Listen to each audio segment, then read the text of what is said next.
Tournament थींदो आहे जीअं नाइट टूर्नामेंट थियो रईस देवर पारां मानी उनखे कॉल कई हर रोज़ तकरीबन ओवर जी कॉल ते असांजी इन ग्राउंड में मौजूद हूंदो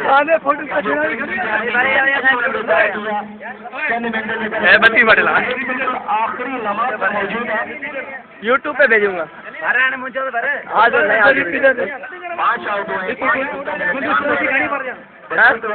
मुझे ताज़ा तरीन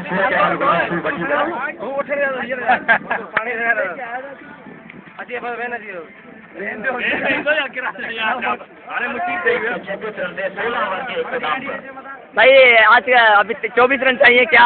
कितने बॉलों में?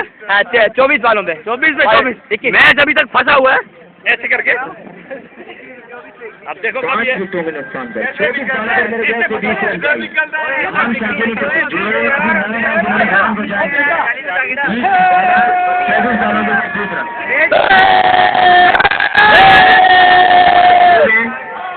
गुजारिश है कि भरपूर तरीके से उनकी आशा की जाए।